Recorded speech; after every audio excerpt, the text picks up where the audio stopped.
સામાન્ય માણસ નહીં હતો. મૂસા એક નકામો વ્યક્તિ નહીં હતો. પ્રિયો, મૂસા એક એવું બાળક હતો કે જે પરમેશ્વરની યોજનામાં એને પૃથ્વી પર મૂકવામાં આવ્યો હતો. હાલેલુયા. હારૂન તો શું મારી શકે? કોઈ એને હાથ લગાડી નહીં શકે. પરમેશ્વરનો સામર્થ્ય હાથ એમના ઉપર હતો. Hallelujah, hallelujah. મૂસા મોટો થયો અને પ્રિય પવિત્ર શાસ્ત્ર બાઇબલ કહે છે મૂસા મોટો થયો ફારોના રાજાની રાજમહેલમાં રહેવા કરતા પ્રિયો એના એક સારામના જીવનની અંદર જીવા કરતા એને શું કર્યો? દુઃખ સહન કરવાનો વધારે પસંદ કર્યો. મૂસાએ કહ્યું, ફારોન, હું તારો દીકરો નથી. Hallelujah, hallelujah. એ રાજમહેલમાંથી બહાર નીકળ્યો અને પ્રિયો જ્યાં પરમેશ્વરના લોકો એના જે ભાઈઓ હતા તેમની પાસે એ ગયો અને તેમના પર થતા જુલમને તેણે જોયો. અને ત્યાર પછી એક મિસ્ત્રીને તેણે મારી નાખ્યો અને ત્યાંથી એ ભાગીને એ મિદ્યાનમાં ચાલ્યો ગયો અને મિદ્યાનની અંદર એના એક ઘરમાં રહ્યો. યિથ્રોના ઘરમાં રહ્યો અને ત્યાં એમની દીકરી એમને પરણાવવામાં આવી અને એના ઘેટા તે ચારતો હતો. અને એવા સમયે મૂસાને પરમેશ્વરે દર્શન આપ્યું, મહાન તેડા વિશે વાત કરી. Hallelujah, hallelujah. પરમેશ્વરે મૂસાને કોઈ પણ એના જીવનની અંદર આવેલી આપત્તિથી એને નાશ નહીં કર્યો, પરંતુ પરમેશ્વરે એની મહાન યોજનાની નીચે મૂસાને પસંદ કરીને પૃથ્વી પર મોકલ્યો હતો. પરમેશ્વરની ઈચ્છા એને કરવાની હતી. હાલેલુયા. અને એ મૂસાએ મિસ્રમાંથી પરમેશ્વરના લોકોને ગુલામી અવસ્થામાંથી બહાર કાઢ્યો. અરણ્યની અંદર 40 વર્ષ સુધી તેણે દોર્યા, ચલાવ્યા, આગેવાની આપી. પરમેશ્વરની સાથે મોડામોડ વાત કરતો હતો, જાણે કે હું તમારી સાથે બોલી રહ્યો છું એ રીતે અમને સામને મૂસાની સાથે પરમેશ્વર બોલતો હતો. જ્યારે પહાડ પર મૂસાને બોલાવવામાં આવતો, મૂસા દેવની હાજરીમાં જતો, એનો ચહેરો પ્રકાશથી ભરપૂર થતો. કોઈ માણસ એના ચહેરાને જોઈ શકતા નહીં, એવો અજવાળના મુખમાંથી નીકળતું હતું. એવા સામર્થ્યથી ભરાયેલો મૂસા પરમેશ્વરની આજ્ઞાઓ પ્રમાણે પરમેશ્વરના લોકોની વચમાં એક સેવક તરીકે આગેવાની આપતો હતો. પરંતુ પ્રિય મારા વહાલાઓ, યાદ રાખી આજ જે વાત હું તમને બતાવવા માંગુ છું, મૂસાને એક દિવસે પરમેશ્વરે પહાડ પર લઈ જઈને દૂરથી કનાન દેશ બતાવ્યો અને એમને એ વાત કરવામાં આવી, મૂસા, જો તને અને તારા ઘરનાને અને તારી પેઢીના લોકોને મેં આ કનાન દેશ આપવાને માટે વાયદો કર્યો હતો, પરંતુ તું તેમાં જવા પામશે નહીં. હાલેલુયા. ત્યાં તું નહીં જઈ શકે. શા માટે કનાનમાં મૂસાને પરમેશ્વર જવાને માટે હવે રોકે છે? તું ત્યાં નહીં જઈ શકશે. મેં વચન આપ્યું હતું કે તમને હું કનાનમાં લઈ જઈશ, પરંતુ મૂસાને પરમેશ્વર કહે છે તું કનાનમાં જવા પામશે નહીં.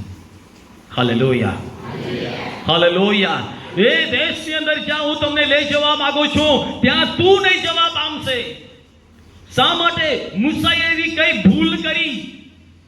મૂસાની સાથે તો દેવ આમને સામને વાત કરે છે. બાળપણથી પરમેશ્વરની યોજનામાં મૂસા છે.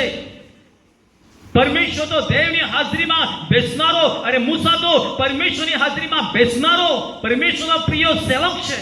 એના વિશે નિર્ગમનના પુસ્તકમાં 3 અધ્યાયની અંદર લખવામાં આવે છે, મૂસા જેવો કોઈ વિશ્વાસુ વ્યક્તિ નથી જેની સાથે પરમેશ્વર મોડામોડ વાત કરે છે.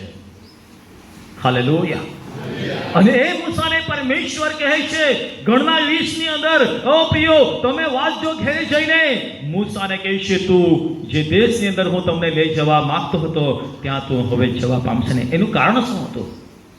મૂસા જ્યારે પરમેશ્વરના લોકો એક એવા અરણ્યની અંદર આવ્યા, મિસ્રમાંથી નીકળ્યા પછી તેમના માટે પીવાનું પાણી નહીં હતો અને તે સમયે લોકોએ મૂસાની વિરુદ્ધમાં કચકચાટ કરી, મૂસાની આગળ બડબડાટ કર્યો, અમને પીવાને માટે પાણી આપ, અમે મિસ્રમાં રહેતે તો સારો, અમે ત્યાં મરી જતે તો સારો, એવી વાતો કરે છે લોકો.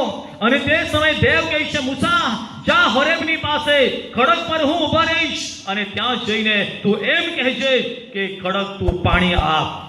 અને એક વખત એ લાકડી મારવાને માટે એને આજ્ઞા આપવામાં આવી, પરંતુ પરમેશ્વરના સેવક મૂસાએ શું કર્યું?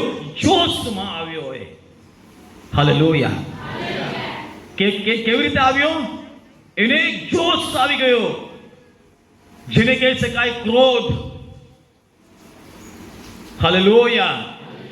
જોશમાં આવીને કોઈ પણ પરમેશ્વરનું કામ નહીં કરીએ. હાલેલુયા. મૂસાએ લોકોની આગળ, એમના વડીલોની આગળ એ ખડકની પાસે જઈને 2 વખતે લાકડી મારીને એવી રીતે કહ્યું, અમે શું આ ખડકમાંથી તમારા માટે પાણી કાઢીએ?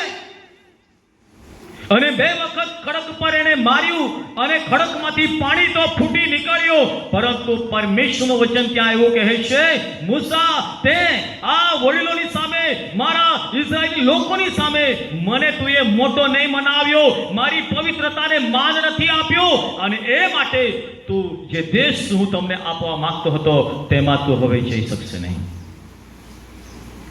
હાલેલુયા. પરમેશ્વરને મોટો મનાવવા કરતા મૂસાએ જોશમાં આવીને લોકોની આગળ પોતે પોતાને ઊંચે કરવાને માટે પ્રયત્ન કર્યો, પરમેશ્વરની પવિત્રતાને માન નહીં આપ્યું, પરમેશ્વરની આજ્ઞાનું ઉલ્લંઘન કર્યું, અને એ માટે પરમેશ્વરે તેને એક પહાડ પર લઈ જઈને એને કહી કે તું મરી જા. અને મૂસા ત્યાં મરણ પામ્યો. હાલેલુયા. એ શિક્ષા હતી એના માટે. આ પરમેશ્વર તરફથી એના માટે એક કઠોર નિર્ણય હતો. ત્યાર પછી આપણે જોઈએ છે યહોશુઆના પુસ્તકની અંદર યહોશુઆને કમાન આપવામાં આવી આગેવાની કરવાને માટે. અને પ્રિય, તે સમયે યહોશુઆએ યર્દન ઉતરીને એના લોકોને બહાર લઈ જવાનો હતો કે જે મિસ્રમાંથી નીકળ્યા હતા. મૂસાએ તો એને સમુદ્રમાંથી બહાર જવાને માટે પરમેશ્વર દ્વારા રસ્તો કરી આપ્યો. અને હવે આ યહોશુઆએ શું કરવાનું છે? યરીખોને જીતવાનું છે. યરીખો નગરને જીતવાનું છે. યરીખો નગર પરમેશ્વર એમના હકમાં આપવાને માટે પ્રિય જઈ રહ્યો છે. પણ યર્દન નદી બંને કાંઠે છલછલ પાણીથી વહેતી હતી. એમાંથી તેઓ કેવી રીતે પાર ઉતરે? અને તે સમયે પરમેશ્વરે યહોશુઆને કહ્યું, આજ હું જે રીતે શુભ સમુદ્રને મેં કર્યો તે જ રીતે આ યર્દનને પણ હું 2 ભાગમાં વહેંચી દઈશ અને તમે પેલે પાર ઉતરીને જશો. હાલેલુયા. હાલેલુયા. સાંભળો છો? મોટું નગર યરીખો પરમેશ્વરે યહોશુઆ ઇઝરાયલ લોકોના હાથમાં સોંપી દીધો. પ્રિય મારા વહાલાઓ, યર્દનના 2 ભાગ કર્યા પરમેશ્વરે. અને યરીખો નગર જ્યારે તેઓએ જીતવાનો હતો ત્યારે પ્રાર્થના અને સ્તુતિની સાથે પરમેશ્વરે યરીખો નગર તેમના હકમાં આપી દીધો. ત્યાં કોઈ લડાઈ લડવામાં નહીં આવી, ત્યાં કોઈ હથિયાર ચલાવવામાં નહીં આવ્યું, ત્યાં કોઈ ત્યાં પ્રિય યુદ્ધ કરવામાં નહીં આવ્યું. ફક્ત સ્તુતિની સાથે પરમેશ્વરના લોકોએ પરમેશ્વરને માન આપ્યું. યરીખોની દિવાલ પડી ગઈ અને યરીખો નગર પરમેશ્વરે તેના લોકોને આપ્યું. હાલેલુયા. અને પરમેશ્વરનો એક આદેશ હતો, તમે યરીખો કબજે લેજો અને ત્યાં તમારે દરેક ઢોઠાકનો, દરેક મનુષ્યને તમારે નાશ કરવાનો છે. પણ સોનું, રૂપો અને લોખંડ જેવી કિંમતી વસ્તુઓ છે તે પરમેશ્વરના મંદિરને માટે પવિત્ર હોય તે તમારે પવિત્ર ભંડારમાં તમારે મૂકવું. અને તે સમયે પ્રિયો, આ વખતે આ સમયની અંદર બાઇબલ એવું કહે છે કે જ્યારે તેઓ લૂંટતા હતા ત્યારે એક સોનાનું પાનું એક માણસે જોયો. કંઈક એવી કિંમતી વસ્તુ તેને જોઈ અને તેને લોભ આવ્યો. એનું નામ હતું આખાન. તેણે પોતાના માટે છુપાવી લીધું, પોતાના સામાનમાં તેને મૂક્યું. અને જ્યારે પ્રિયો યરીખોને તો જીતી લીધો, પણ હવે આઈ નામનું શહેર પરમેશ્વર કહે છે, આ આઈ હું તમને આપીશ. આઈ નામનું જે નગર હતું તે ખૂબ નાનલું હતું, બહુ નાનલું હતું. અને પરમેશ્વર કહે છે એ હું તમને આપીશ. પણ જ્યારે આ ઇઝરાયલ લોકો આઈ નગરની સામે લડાઈ કરવાને માટે ગયા ત્યારે તેમની હાર થઈ. જરા આમ તો નાનકડો આ આઈ નામના નગરના લોકોએ ઇઝરાયલ લોકોને પરાજય આપ્યો. ઇઝરાયલ લોકોને કેટલા લોકો 3,000 લોકો એમની સામે યુદ્ધ કરવાને માટે ગયા ઇઝરાયલમાંથી. શા માટે? કે આઈ નાનું શહેર, નાનું નગર છે, જેને જીતવાના માટે લાખો લોકોની કોઈ જરૂર નથી. 3000 લોકોને ત્યાં મોકલવામાં આવ્યા, પરંતુ તેઓએ હાર ખાધી અને હારી ગયા. ત્યારે યોશુઆને સારું નહીં લાગ્યું. શા માટે આવું થયું? પરમેશ્વરે તો કહ્યું હતું કે નગર હું તમને આપીશ, પણ તેમને હાર મળી. શા માટે? પરમેશ્વરનું વચન કહે છે, યોશુઆ 6 અધ્યાય તમે વાંચજો. યોશુઆ 7મા અધ્યાયની આ શરૂઆતના વચનમાં કહે છે, મારા લોકોએ, ઇઝરાયલ લોકોએ મારી વિરુદ્ધ પાપ કર્યું છે, પાપ. હાલેલુયા. યોશુઆ પરમેશ્વરને પૂછે છે, અમે કેમ હારી ગયા? પરમેશ્વર કહે છે, ઇઝરાયલ લોકોએ મારી આગળ પાપ કર્યું છે અને પાપ કરીને તેઓએ શ્રાપ કમાવ્યો છે. હાલેલુયા. શું કર્યું તેઓએ? પરમેશ્વરની આજ્ઞાનું ઉલ્લંઘન કર્યું. પરમેશ્વરનો ડર નહીં રાખ્યો. દરેક લોકોએ નહીં. એ ટોળામાં એક વ્યક્તિ હતો, જેનું નામ હતું આખાન, જેણે સોનો, રૂપો એવો કિંમતી વસ્તુ છુપાવી લીધી હતી અને એના કારણે તેઓ પર પરમેશ્વરનો કોપ આવ્યો. તેઓ આઈની સામે હારી ગયા. અને જ્યારે યહોશુઆ પૂછે છે, શા માટે અમે હારી ગયા? પરમેશ્વર કહે છે, મારા લોકોએ પાપ કર્યું છે, પાપ કરીને તેઓએ પોતાના ઉપર શ્રાપ કમાવ્યો છે અને એ માટે તમે હાર ખાધી છે. હાલેલુયા. અને ત્યાર પછી તપાસ કરવામાં આવી. પરમેશ્વરનું વચન કહે છે, આખાન પકડાયો અને આખાનને પથ્થરોથી મારી નાખ્યો. શા માટે? એને સાવણીથી બહાર કાઢો, લોકો મધ્યથી દૂર લઈ જાઓ. અને તે આખાનને, એના ઘરના લોકોને પરમેશ્વરનું વચન કહે છે, લોકોએ પથ્થરોથી મારી નાખ્યો. હાલેલુયા. આજ એમાંથી એક વાત આપણે શીખીએ છીએ પ્રિયો. ઓ હાલેલુયા. મૂસા કનાનની અંદર શા માટે પહોંચી નહીં શક્યો? એને પરમેશ્વરની પવિત્રતાને માન નહીં આપ્યો. જોશમાં આવીને એને એ કરવાને માટે પ્રયત્ન કર્યો.